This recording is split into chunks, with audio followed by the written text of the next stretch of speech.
요단강을 건너서 가나안 땅에 들어가서 원주민들을 칠 때 소위 전쟁의 징집과 전쟁 수칙에 대해서 미리 주신 말씀입니다. 그것을 어떻게 알 수 있냐면은 17절에 보면 곧 헷 족속과 아모리 족속과 가나안 족속과 브리스 족속과 히위 족속과 여부스 족속을 내가 진멸하되 내 하나님 여호와께서 내게 명령하신 대로 하라. 여기에 나와 있는 족속들은 가나안의 7 원주민들을 말하는 겁니다. 이미 하나님께서 1세대 국민들에게도 말씀하셨고 지금 이제 요압평지에서 2세대 국민들은 직접 요단강을 건너서 가나안 땅에 들어가서 전쟁을 치러야 될 그 사람들입니다. 장본인들입니다. 그래서 전쟁에 관한 수칙들을 미리 말씀하고 있는 것을 볼 수 있습니다. 20장을 크게 두 부분으로 나누면은 1절에서 9절까지는 전쟁과 징집에 관한 규칙이라고 볼 수 있어요. 전쟁과 징집에 관한 규칙이고 10절에서 마지막 20절까지는 전쟁할 때의 수칙들이라고 볼 수 있습니다. 크게 한 두세 가지로 나눠지는데요, 수칙들이라고 볼 수 있습니다. 이것을 좀 더 구체적으로 말씀드린다면 1절에서 4절까지는 적군을 두려워하지 말라고 명령하고 있습니다. 적군을 두려워하지 말라. 그리고 5절에서 9절까지가 구체적으로 병역, 징집, 면제자들에 대해서 이야기하고 있습니다.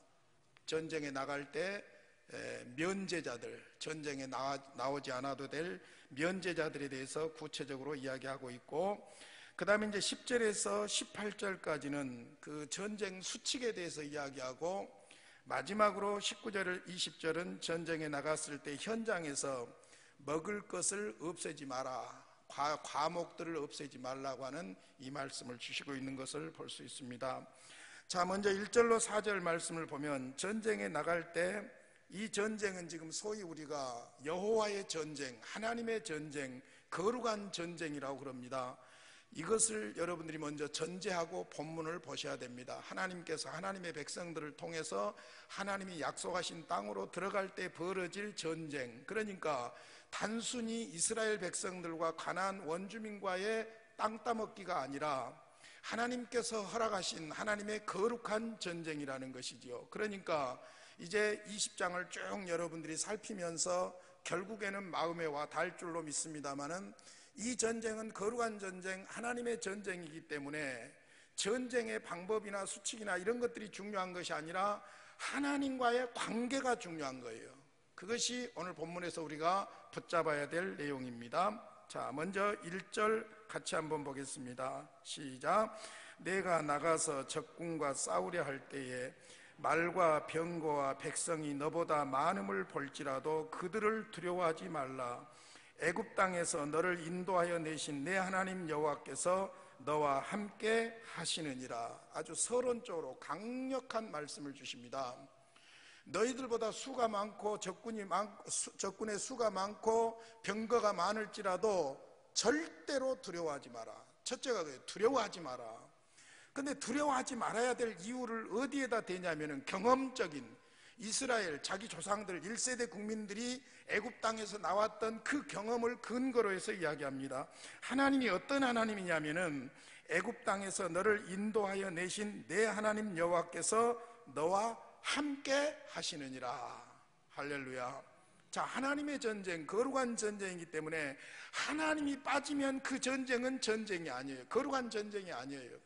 그러니까 수가 너희들보다 많고 전략적으로 부족할지라도 절대로 두려워하지 마라. 중요한 것은 하나님이 너희와 함께한다. 어떤 하나님인지 아냐? 대제국 애굽에서 종살이하던 너희들을 이끌어낸 함께하시는 하나님이시다. 할렐루야. 그래서 이 하나님의 전쟁에서 중요한 것이 백성들의 하나님에 대한 믿음이에요. 믿음. 그러니까 전쟁이 선포되면 맨 먼저 해야 될 일이 무엇이냐? 제사장이 나서야 돼요. 제사장이 나서서 백성들에게 하나님의 약속의 말씀을 따라서 격려하고 용기를 불러일으키는 일이에요. 그게 뭐냐?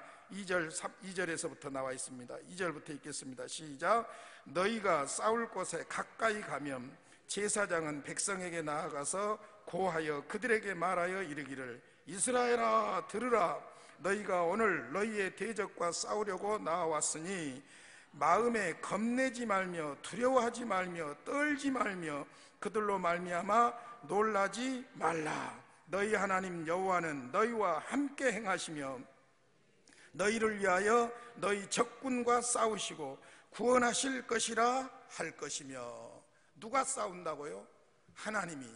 누구와?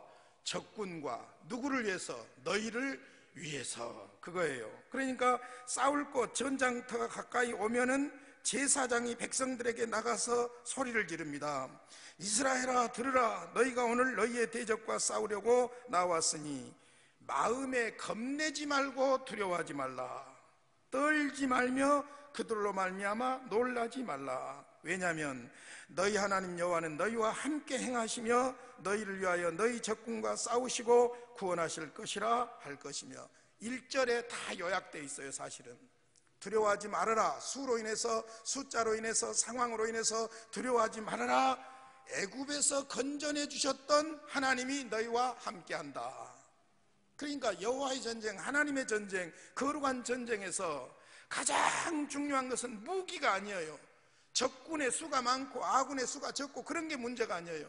가장 중요한 것은 백성들이 이 전쟁터에 나갈 때 하나님을 믿는 믿음이 있어야 돼요. 그러니까 맨 먼저 해야 될 일이 뭐냐? 제사장이 하나님의 약속의 메시지를 선포하는 거예요. 마음에 두려워하지 말라, 겁먹지 말아라, 떨지도 말아라. 하나님이 너희와 함께 하시고 하나님이 우리를 위하여 대적들과 싸우신다.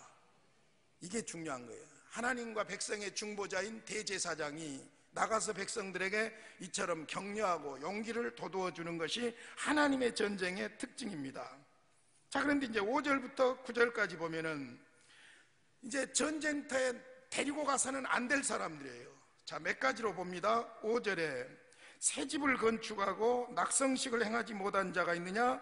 그는 집으로 돌아갈지니 전사하면 타인이 낙성식을 행할까 하노라. 자, 집 지어놓고 낙성식도 못하고 집에 들어가 살아보지도 못한 사람, 그 사람은 전쟁터에 데려가지 말아라고. 이게 이제 계속해서 보시면 그걸 느낄 수 있는데요.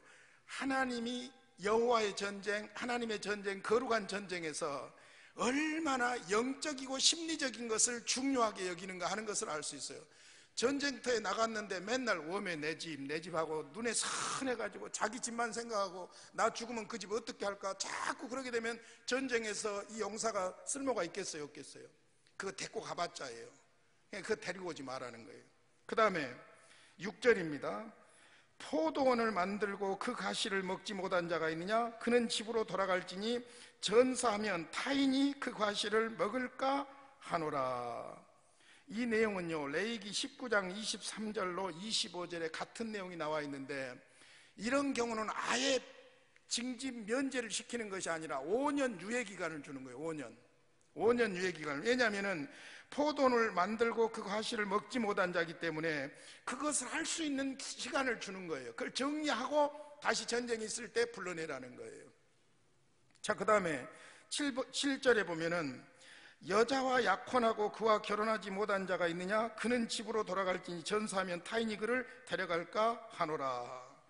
이거는요, 신명기 24장 5절에 보니까 유예기간이 1년이에요. 가서 결혼식도 올리고 1년간 사랑도 하고 그리고 1년이 지나면 전쟁터에 나갈 수 있는 거예요.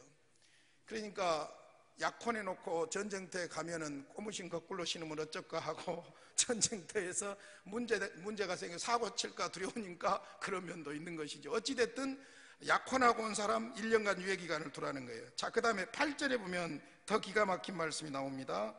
책임자들은 또 백성에게 말하여 이르기를 두려워서 마음이 허약한 자가 있느냐? 그는 집으로 돌아갈지니 그의 형제들의 마음도 그의 마음과 같이 낙심될까 하노라.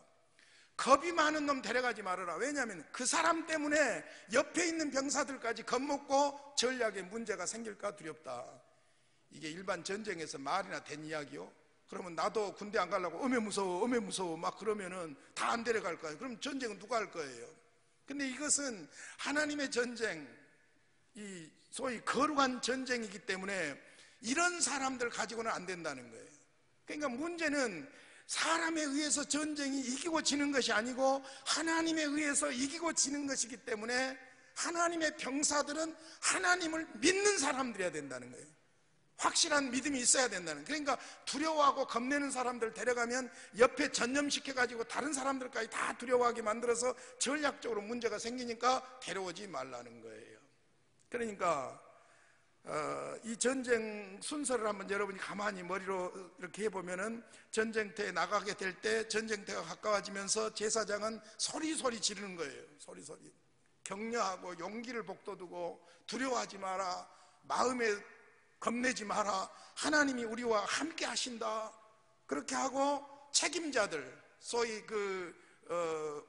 군대로 이렇게 만들었을 때의 지휘자들이라고 볼 수 있죠. 그 지휘관들은 선별해 가지고 포도원, 낙성식, 약혼식, 겁내는 사람, 이런 사람들은 돌려보내라는 거예요. 이 전쟁에 나가서는 안 된다는 것이죠. 그래서 이것이 철저하게 하나님의 전쟁이라는 것을 암시하고 있습니다. 자, 이렇게 한 후에 9절, 백성에게 이르기를, 마친 후에 군대의 지휘관들을 세워 무리를 거느리게 할지니라. 각각 지휘관에 따라서 이제 요즘식으로 50부장, 100부장, 1000부장 이런 식으로 중대, 소대, 대대 이런 식으로 전쟁을 하도록 명령하고 있는 것을 볼 수 있습니다. 자, 그 다음에 이제 10절부터 18절까지 일단 전쟁 수칙이 하나 나옵니다. 아주 중요한 하나님의 전쟁 수칙이에요. 먼저 10절 말씀 같이 한번 읽겠습니다. 시작. 내가 어떤 성읍으로 나아가서 치려할 때에는 그 성읍에 먼저 화평을 선언하라. 무조건 다짜고짜 전쟁하는 것이 아니라 먼저 무엇을 하냐면은, 그때 당시에는 그 주변 모든 그 변방국들이 각자가 지키고 있는 수칙이 있었어요. 그게 뭐냐? 먼저 전쟁 선포를 하는 거예요. 전쟁. 북한에 빨갱이들 같이 그냥 밤중에 몰래 쳐들어오고 일요일날 쳐들어오고 그런 짓거리 하는 것이 아니라 공식적으로 전쟁을 공포하고 전쟁을 하는 거예요. 선포하고 전쟁을 선포하고 전쟁을 해야 그것이 합법적인 전쟁이기 때문에 포로를 잡아서 종으로 삼을 수도 있고 그런 거예요. 그러니까 그때 당시에 근동 지역에서 전쟁을 할 때는 반드시 먼저 무조건 급습하는 것이 아니라 전쟁 선포를 하는 거예요. 선포를. 그러니까 하나님의 전쟁에서 하나님의 백성들은 전쟁 선포를 하는데 먼저 전쟁하자 그것이 아니라, 돌격 앞으로 그것이 아니라 먼저 평화를 선언하라는 거예요. 평화를. 그래서 그 성읍에 먼저 화평을 선언하라. 그래서 화평하기로 해답을 하면 전쟁 안 하고 그냥 그 성을 점령하고 조공받고 자기 영역으로 삼는 거예요. 근데 이제 그 다음 말들은 복잡하게 기록됐지만은, 만약에 이 화평의 선포를 받아들이지 않으면 이제 전쟁하는 거예요. 그리고는 그들에 대해서는 가차없이 없애라는 거예요. 가나안 원주민들은 원래 우상 숭배가 크게 달해 있었기 때문에 그들을 살려주면 안 된다는 것이죠. 하나님의 백성들이 그곳에 가서 살 것이기 때문입니다. 그러니까 가차없이 다 없애야 된다. 그것이 18절까지의 내용이라고 볼 수 있습니다. 그래서 쭉 내려가 봅니다. 18절로 갑니다. 같이 읽겠습니다. 18절 시작. 이는 그들이 그 신들에게 행하는 모든 가증한 일을 너희에게 가르쳐 본받게 하여 너희가 너희 하나님 여호와께 범죄하게 할까 함이니라. 왜 전멸하라는 거예요? 이 사람들 종교, 우상 숭배 이런 것들을 본받아 가지고 하나님으로부터 멀어지게 할까 두렵기 때문에 전멸을 시켜야 된다. 그렇게 말씀하고 있습니다. 그리고는 19절로 20절에 보면 아주 사사로운 것 같지만은 과목, 과일을 맺는 나무는 찍어서 없애지 말라는 거예요. 여러분, 과일나무가 과일 열매를 맺기까지는 굉장한 시간이 필요합니다. 근데 우리 인간들에게 유익을 주는 그 과목을 전쟁 죽이라고 해서 무조건 다 잘라버리고 없애버리고 그러지 말라는 거예요. 왜냐? 과목이 너희들을 공격한 것은 아니라는 거예요. 오히려 그것은 너와 후손들에게 양식이 되기 때문에 그것은 보호하되, 전쟁에 방해가 되는 숲풀이나 이런 것들, 혹은 숲이나 나무 이런 것들은 제할 수도 있고 그것들을 전쟁 도구로 쓸 수도 있다. 내용인즉슨 그런 내용이에요. 자, 19절부터 20절까지 읽고 마무리하겠습니다. 시작. 너희가 어떤 성읍을 오랫동안 에워싸고 그 성읍을 쳐서 점령하려 할 때에도 도끼를 둘러 그곳에 나무를 찍어내지 말라. 이는 너희가 먹을 것이 될 것이니 찍지 말라. 들의 수목이 사람이냐? 너희가 어찌 그것을 애워싸 하겠느냐. 다만 과목이 아닌 수목을 찍어내어 너희와 싸우는 그 성읍을 치는 기구로 만들어 그 성읍을 함락시킬 때까지 쓸지니라. 아멘. 오늘 본문은 하나님의 전쟁입니다. 하나님의 전쟁을 통해서 우리의 영적 전쟁의 원리를 배울 수 있기를 바랍니다. 먼저 오늘 본문을 하나님의 전쟁, 거룩한 전쟁이라고 그러는데, 거룩한 전쟁, 하나님의 전쟁이란 무엇이냐? 첫째로 하나님이 허락하신 전쟁이라야 하나님의 전쟁이에요. 다짜고짜 다닌 데마다 쌍꾼처럼 싸움질하고 이런 것을 거룩한 전쟁이라고 말하지 않아요. 하나님이 허락하신 명분이 분명한 그런 전쟁을 거룩한 전쟁, 하나님의 전쟁이라고 합니다.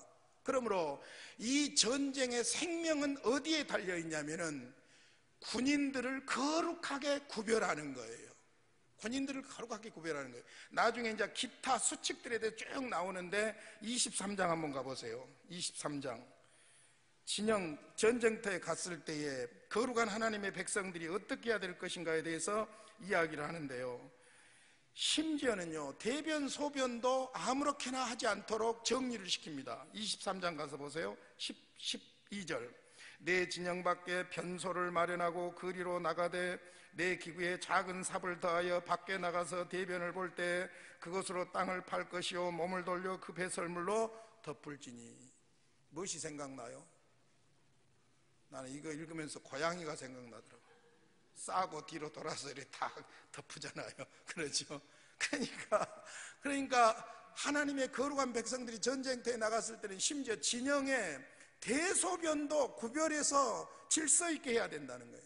심지어 자 보십시오. 14절 같이 읽습니다. 시작. 이는 내 하나님 여호와께서 너를 구원하시고 적군을 내게 넘기시려고 내 진영 중에 행하심이라. 그러므로 내 진영을 거룩히 하라. 그리하면 내게서 불결한 것을 보시지 않으므로 너를 떠나지 아니하시리라. 그러면 이 말을 반대로 하면 불결한 것을 보면 어떻게 한다는 거예요? 떠나버린다는 거예요.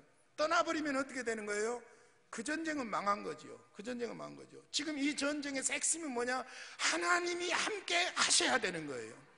그러니까 하나님이 함께 하시려고 하면은 하나님의 백성들이 거룩해야 된다는, 구별해야 된다는 거예요. 그걸 이야기하는 겁니다. 그러니까 거룩한 전쟁, 우리가 지금 영적 전쟁을 다 싸우고 있는데 거룩한 전쟁, 영적인 전쟁은 하나님이 허락하신 전쟁이고, 그러므로 하나님의 백성들의 거룩이 관건이에요. 거룩이 관건. 돈 문제도 아니고 혹은 군인의 숫자의 문제도 아니고 병력이나 화력의 문제도 아니고, 거룩한 전쟁에서 핵심은 무엇이냐? 하나님의 백성들이 하나님과 가까워지고 하나님을 의지하고 믿음으로 하나님 앞에 구별해서 사는, 이것이 바로 영적 전쟁의 승리의 비결인 줄로 믿습니다. 그 다음에 핵심은, 가장 중요한 것, 이 거룩한 영적 전쟁에서 중요한 것은 하나님이 함께 해야 돼요. 하나님이 함께 하셔야 돼요. 출애굽기 33장 14절 여러분 참고하세요. 출애굽기 34장이면 얼른 떠오르는 장면 있죠? 이스라엘 백성들이 출애굽한 이후에 시내산 밑에서 금송아지 만들어 놓고 난리를 칠 때에 32장 모세를 통해서 하나님이 그들을 진노하시고 이제 모세에게 올라가라고 하면서 나는 올라가지 않겠다고 그럽니다. 같이 가지 않겠다고 그럽니다. 그러니까 모세가 함께 하시지 않으면 나도 못 가겠다는 거예요. 하나님이 함께 가시지 않으면 이 길은 뻔한 거예요. 실패해요. 그러니까 모세가 하나님 앞에 간절하게 기도하고, 그러므로 하나님께서 모세 기도를 들으시고 내가 너와 함께 가리라. 할렐루야. 그때 모세가 기도를 거두고 이스라엘 백성과 함께 떠나게 되는 것이죠. 그러니까 거룩한 전쟁은 하나님이 함께 하시느냐 하시지 않느냐, 이게 관건이고, 그렇기 때문에 하나님과의 관계가 관건이라는 겁니다. 그 다음에 이제 10절 이하의 말씀을 적용해 본다면 중요한 것은 이 전쟁에 수칙이 있어요. 먼저 평화예요. 화평이에요. 먼저 화평이에요. 또 하나님의 말씀을 따라서 전쟁해야 돼요. 그런데 자기 멋대로 하면 안 되는 것이죠. 자, 그런 측면에서 영적 전쟁도 바로 우리의 하나님과의 관계가 가장 중요한 부분이다. 어떤 상황에서도 주님이 나와 함께 하시는 것, 이것이 우리가 이 땅에서 영적 전쟁을 싸우는 데 있어서 핵심인 줄로 믿습니다. 그런데 이제 문제는 이 거룩한 전쟁이라는 미명하에 거룩한 전쟁이 아니라 사람 잡는 전쟁을 하는 사람들이 있어요.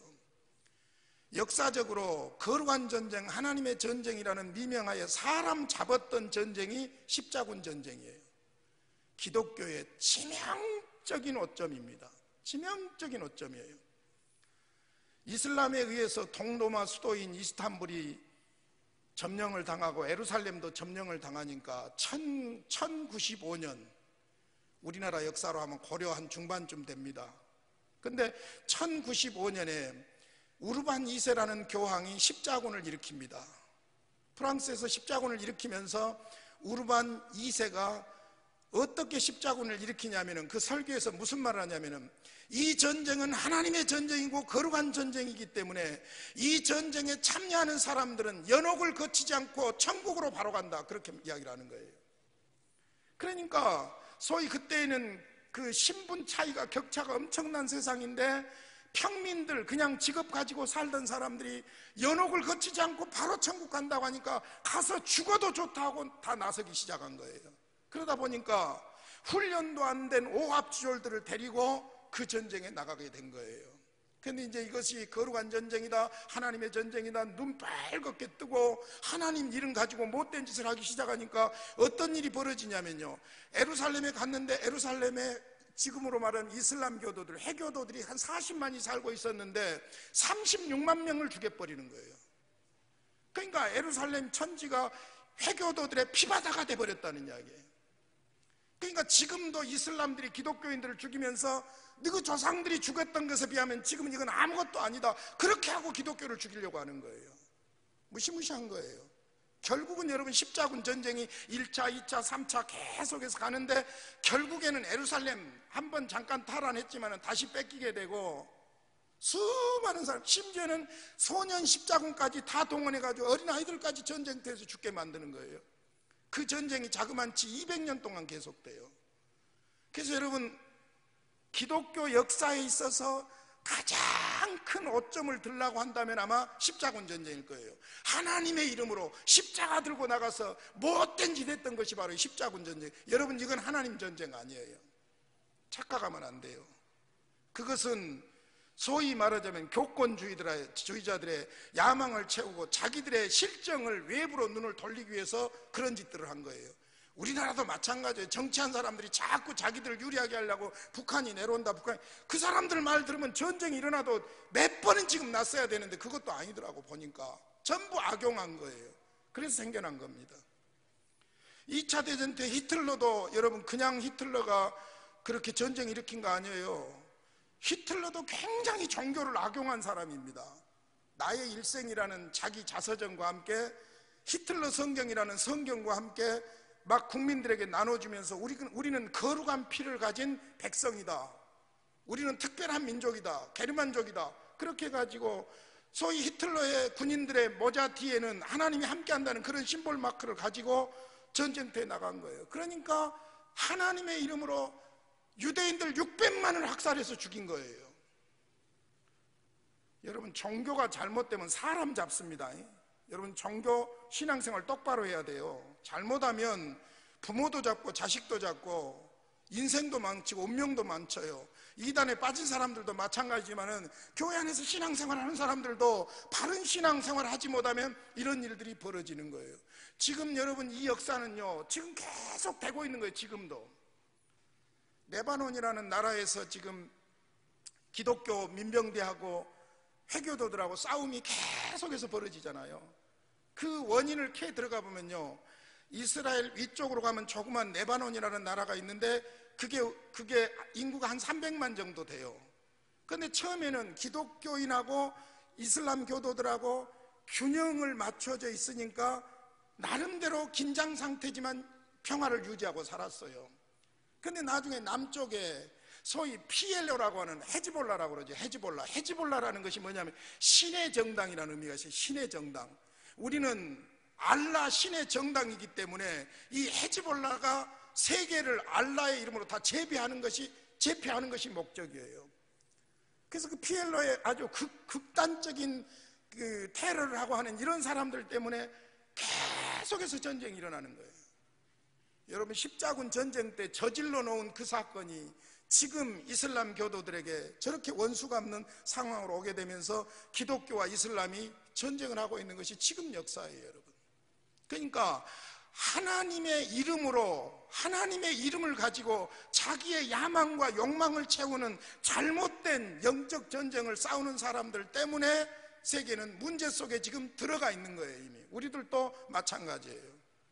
그냥 막 믿음 있는 척 하면서 하나님의 전쟁이다, 거룩한 전쟁이다, 영적 싸움이다 하면서 자기 어떤 이속이나 이해관계나 이런 것들하고 연결시키면 결국에는 그건 거룩한 전쟁이 아니라 야망이 되고 거기에 사탄이 밀가부르듯이 가지고 놀아가지고 결국에는 그 사람과 그 공동체를 망하게 하는 것이 사탄의 전략이에요. 할렐루야. 교회 안에는 사탄이 역사할까요, 안 할까요? 사탄이 우리 어렸을 때 상여집에 있는 것이 아니에요. 화장실에 있는 것이 아니에요.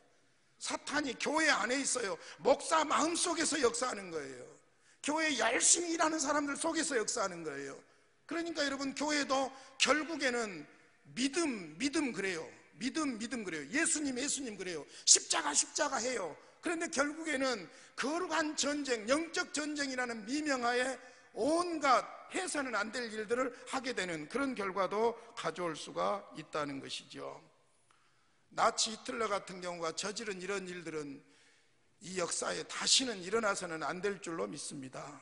십자군 전쟁 같은 일, 여러분, 우리가 사실은 직접 관계도 없지만은 그래도 기독교라는 이름으로 저질러 놓은 일이기 때문에 우리가 그 문제도 책임을 지고 같이 회개하고 기도해야 될 줄로 믿습니다. 할렐루야.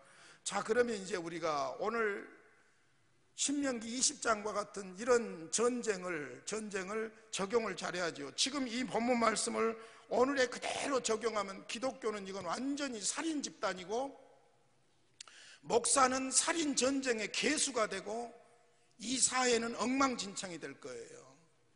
이것은 하나님의 백성들에게 주신 그때 당시에 가나안 땅 정복을 위한 그림자예요. 하나님 나라를 위한 그림자예요. 그러니까 신약에 성취된 하나님의 말씀을 가지고 구약은 항상 해석을 바르게 해야 됩니다. 이것은 뭐냐? 바로 하나님 나라를 살고 있는 하나님의 백성들의 영적 전쟁을 보여주고 있는 줄로 믿습니다. 할렐루야. 자, 근거 구절을 하나 되겠습니다. 에베소서로 한번 가봅니다. 에베소서 6장 12절. 에베소서 6장 12절.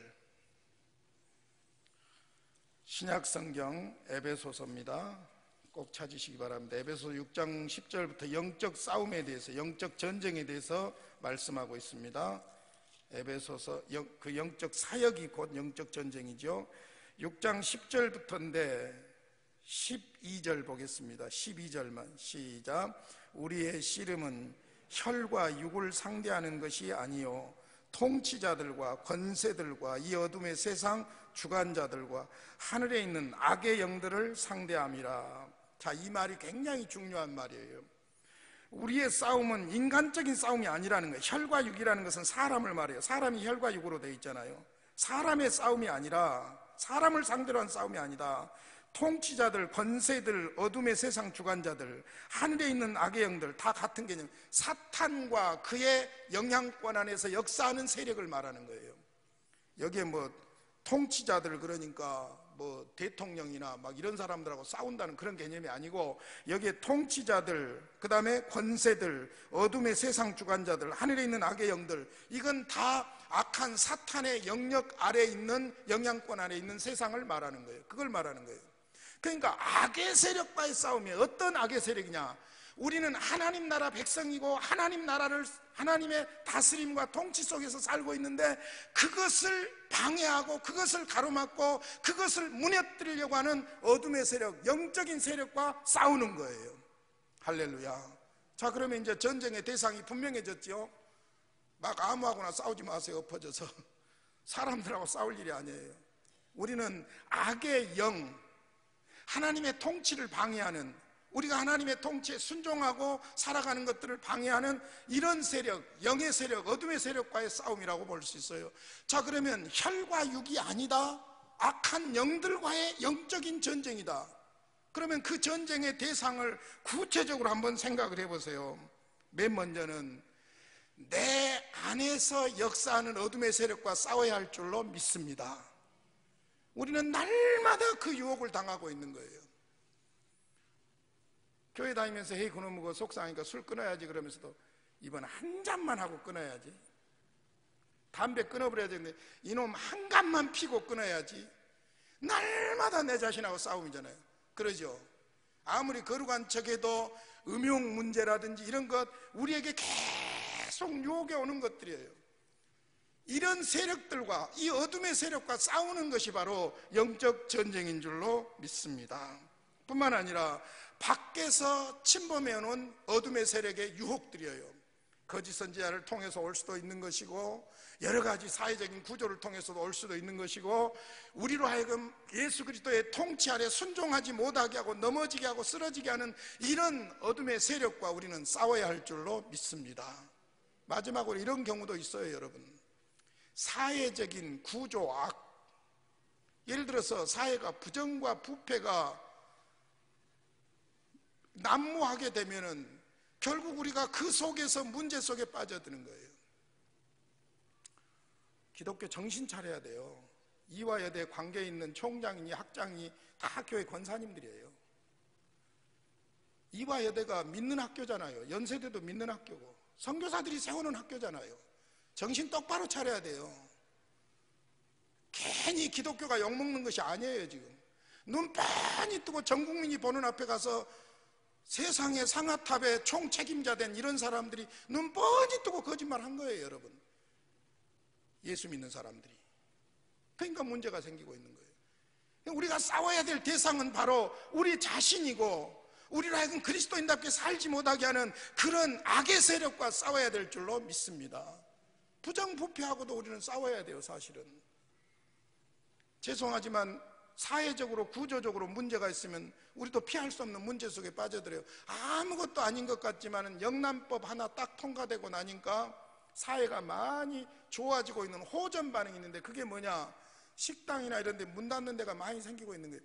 여러분, 친직 영란법 같은 법이 구조적으로 자리를 잡아갔으면 식당이나 이런 데가 문 닫고 막 가게들이 문 닫고 그런 일이 없었을 거예요. 옛날에 우리 신학교 다닐 때 광주 양림동에 있는 선교사 집에 갔는데, 아니 미국 사람들은 보면은 뭐 선물이라고 주는 것이 만들어가지고 다 주는데 너무너무 시지부지한 거예요. 근데 거기에 뭐가 들어가 있냐면 자기들이 직접 만든다든지 정성을 다한다든지 이런 것들이 들어있는 거예요. 그 사람들은 이미 그런 문화 속으로 들어갔어요. 근데 우리는 그렇지를 못했던 거예요. 우리는 죄송하지만 나나 여러분이나 이 문화 속에 살면서 구조적으로 숨가쁘게 살아온 세월이에요. 숨가쁘게 살아온, 누가 누구를 정죄할 수 있는 그런 상황은 아니에요. 이제부터 우리가 그리스도인으로서 이런 영적 어둠의 세력과 거룩한 전쟁을 벌여야 할 줄로 믿습니다. 할렐루야. 그래서 애매한 사람 잡지 말고, 사람하고 싸우지 말고, 이 악의 세력, 영적인 어둠의 세력과 내 자신을 넘어지게 하고 내 안에서 나를 유혹하게 하고 무시로 우리에게 공격이 오는 이런 세력들과 우리가 영적 싸움에서 승리할 줄로 믿습니다. 승리하는 방법은 혈과 육이 아니에요. 나는 한다면 하는 사람이라고, 그런 거 믿지 마세요. 그러죠? 누구는 진실한 사람이라고, 진실하면 지가 얼마나 진실해요. 그런 거 믿지 마세요. 어떻게 해야 돼요? 하나님을 믿어야 돼요. 할렐루야. 영적 싸움에서 가장 중요한 어둠의 세력을 이겨낼 수 있는 것은 우리의 지혜가 아니에요. 우리의 지식이 아니에요. 우리 주님이 함께 해주셔야 돼요. 할렐루야. 함께 해주셔야 돼요. 어제 그제부터는 이상하게 막 혼자 울고 다녀요. 저는 하나님 은혜 너무너무 감사한 거예요. 갑자기 왜 울게 됐냐면, 라디오를 틀고 가는데 추억의 소야곡인가 나오는데, 다시 한번 이런 노래가 나오는데 우리 아버지 생각이 팍 나는 거예요. 우리 아버지 생각이. 우리 아버지가 다시 한번 그 얼굴을 보고 싶어라 그러고, 세상에 45살에 제 어머니 잃고 그 나이에 어머님 보고 싶어가지고 불렀던 노래들이 그 노래들이에요. 근데 그때는 내가 그런 심정을 몰랐어요. 이제 철이 들어서 나이 들고 나도 이렇게 세상 살아보니까 오메 우리 아버지 그때 얼마나 외로웠을까 생각하니까 기가 막힌 거예요. 기가 막힌 거예요. 어디 이야기하다 또 가까이 가버렸는 거 모르겠다. 우리의 감정과 우리의 생각, 여러분 어떻게 할 수가 없는 거예요. 그러니까 우리는 내 자신을 믿지도 말고 내 지식을 믿지도 말고, 죄송합니다, 목사라는 직분을 믿어서도 안 되고 주님을 의지해야 할 줄로 믿습니다. 할렐루야. 이 믿음으로 지금 우리에게서 벌어지고 있는 영적 전쟁에서 승리하시기를 주님의 이름으로 축원합니다. 우리 아버지 감사합니다. 오늘 또 말씀해 주시니 감사합니다.